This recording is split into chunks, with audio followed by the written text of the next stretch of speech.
So welcome. Hi, this is my coaching story. This week we travel to Jakarta, Indonesia to meet Coach Yusman. How are you, Coach Yusman? Hello. Hi, Brett. I'm doing very well. Thank you. Fantastic. Now I see all of your awards there behind you. You've been coaching with us a long time now. Yeah. Actually, let me start with the first question I ask everyone on my coaching story, which is, what is it that keeps you coaching? Why do you love this so much? Oh, man, I love this so much. I've been doing this for 14 years. I've been almost 15 now. And people keep asking why you keep doing that. Why you not start your own business, other business, just like other people. And I keep telling them that this is really rewarding. When just looking at my clients smile and really saying thank you that I've been helping them along these years. And that's just so rewarding. And they have time with the families, and the business is growing so much. And not just one client, there's so many clients from many industry, and husband and wife businesses, family businesses, solopreneurs business, and from all everywhere. Just they saying thank you with my one-on-one coaching, and some other clients who just went on one seminar or two workshop, they really come to me saying, thank you, I really learned a lot, and it really helped my business. And that's just all. I don't think anything else to say, because they saying thank you, seeing they are very happy with this business, and the time that they had taken back all these years is just really rewarding for me. So I never get bored doing that. It's hard to get bored when you have so many challenging clients too. I mean, you've had some clients over the years that were really struggling when they came to you, and then you helped them succeed. But you've also had other clients who are doing very well, but you help them exit the business or build it for sale. What's your favorite, helping people that are struggling or helping people that are doing good and making it great? Is there a favorite for you?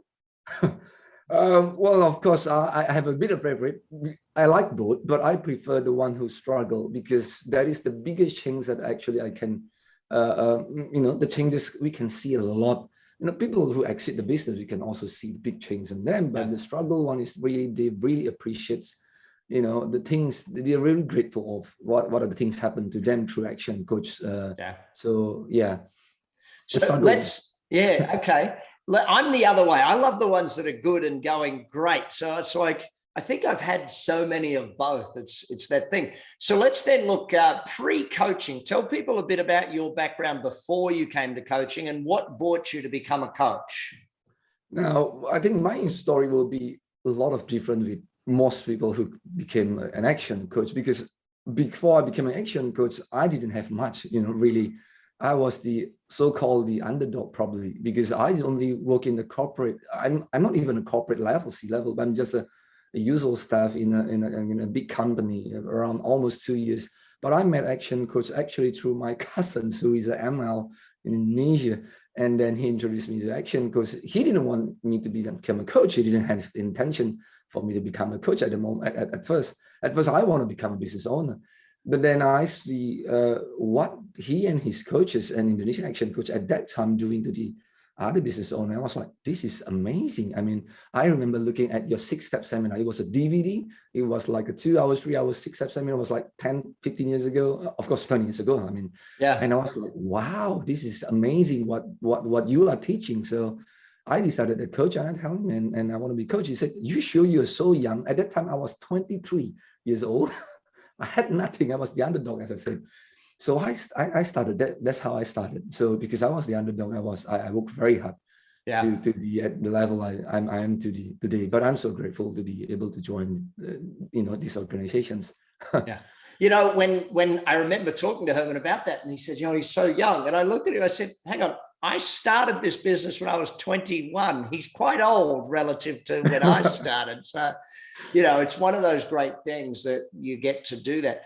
Is there a favorite area of coaching for you, like team building or marketing? Because I know you cover all of the spectrums from finance right through to operations and stuff. Is there one that you enjoy more than others? Oh, well, this is a really tough choice, asking me. But I guess I have a strength on the in financial reporting. I have a lot of clients who don't have financial report, or some do have, but I have a lot of strength on that one. So I really coach client. All my clients have financial report, have good reporting. So probably that will be my most favorite part of the Or if I have to pick, Right. But it's amazing because so many of your clients they give you testimonials about the marketing and the sales and how you help them grow more than the financial reporting. Why is it you get so many testimonials that side if you enjoy that one more? Well, again, we are all rounder. We know marketing, we know sales, we know operation, we know how to coach them to expand their business. So a lot of time they don't so much focus on the financial, although they appreciate those. But I guess the testimonial always people say about the free time that I had, the growth that I had, the branches that I grew along this year. So I guess somehow testimonial always focus on that part. Yeah, the exciting part, not the boring part of that's doing that. True. So one of the other things a lot of your clients mention is the community that you've built and how you bring them together. They sort of said that there was a lot of loneliness before joining you. Tell me about how you build the community and why that's important for business owners. Yeah, I had a WhatsApp group. I had a group of people who coach with me, one-on-one coaching, private coaching. The group have been some time with me. Usually they had to be 12 months with me. Then I actually select them to become one of the group. And people who join the group are people that I know very well. And they start to know each other and they find that there's a similarities, there's the same values, there's the same thinking about business, about growing business. There's a positivity mindset, things that are going well. And the people who join the community appreciate so much and they want to get together, more than once a year. And, this year they just say, we want to have a, talk with the others client. They like it so much. And they have their own chat, they have their own discussion in the WhatsApp group that I had. And they just appreciate so much, not just the coaching, but the communities that I had. And not just that, Brad, when sometimes they go into, your center, when you came to Jakarta, Indonesia, they met with the other clients, with the from the other coaches, and they just appreciate so much. They have the trading war stories, on how things going in a business, and they appreciate so much. I guess that's the community they like to be a part of, the positive, the growing and on the same mindset. So yeah. Yeah, I think that's important. Now, you also do a lot of education work and group programs. Tell me a bit more about why you do education and group programs. Well, I guess there are a lot of people who don't know what we're doing yet, even though we have been sometime in Indonesia and in the world, right? But there are still people who like to come to my group sessions or even my workshops where they meet 50, 60, 70 people, sometimes as small as 30, sometimes as big as 90 and 100. And people who don't know us, they started to know our clients, they started to know our teachings, the Action Coach teachings, your teachings, and they started to see, okay, there's a lot of people actually have been doing this, not just before me, years before me, and now I'm starting to know, and so this is very interesting. And they just like to see the proof that we are doing, in Indonesia, and they just see there's a community going on, and they can see all the side, the proof. We have been doing some time in helping the community in Indonesia, and they can also see the community. So all of this really keep me going to keep me educating the community itself. Yeah. Now, you also work with a lot of bankers, accountants, and even some government organizations to help coach people for them. Why do bankers bring their clients to you, or why do accountants bring their clients to you? I guess we are the first one and probably the only one who is the certified one, the true one, the real coach, and they don't have anywhere to go. They have mostly small to medium business. Consultants usually deal with bigger business, corporate size. They have a smaller business, they have their own community, and they don't know where to go because they don't have the tools and everything. So they want to introduce us because they know that we have done the work, we have the testimony, we have everything we done. So they just, okay, this is the only choice they can go. A company that is doing so well, been so long, they prove they work. So yeah, they just came to us, and of course we have to convince them and tell them. But that's about it. Yeah. Now, I remember when the minister gave us awards for education for helping the entrepreneurs of Indonesia. So we've been in Indonesia now 20 plus years. Yep. what is it about the Action Coach community that helps, and how does being a part of that global company help you help the business owners in your marketplace?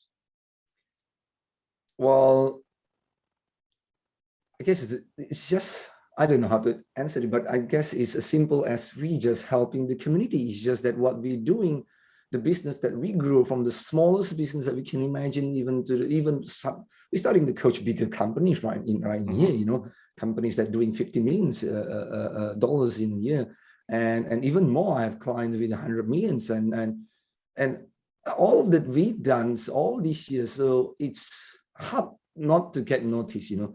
Everywhere I go, we started to see people. So yeah, I know Action Coach. They've been here for long. I mean, we've done radio talk shows a lot, and people know, yes, I heard you on radio. You know, funny thing is, when I go to global conference in Edinburgh, in Scotland 2 years ago, and I went to a total Loch Ness, and we are on a bus, and there's a group of Indonesians family, and I noticed because they speak Indonesian. I thought, hey, are you Indonesian? And we have a short chat, and he said, I'm from Action Coach. He said, oh, yo, I heard you from the radio, you know, I know you guys, you know. So I was like, wow, I can meet people who actually know me in the remote area. So yeah, it's hard not to get noticed because we're doing a lot of impact in Indonesia. So tell me, what's the future for your business? Where does Coach Yusman and your firm of coaches go? Because you build a good, solid team. Where are you taking it? I'm taking it just doing what we're doing at the best, you know, building one step at a time, keep building communities, we keep helping, and that I guess like a snowball, you know, a small snowball, it become bigger snowballs over the time. I guess the future is just I'm keep doing what I'm doing, good at doing it, and I like doing it, I'm comfortable doing it, and growing every day. So I think there's nothing better than this. You know, I want to first of all thank you on behalf of those of us watching here on My Coaching Story, but also on behalf of all the clients, all the testimonials I've read to get you onto My Coaching Story. Quite amazing results. So thank you for all the businesses you're helping and all the jobs you're helping create in Indonesia. Coach Yusman Susanto, wonderful to have you on My Coaching Story. You're welcome. Thank you, Brett. Thank you, Action Coach, too, for being Indonesians and helping a lot of businesses.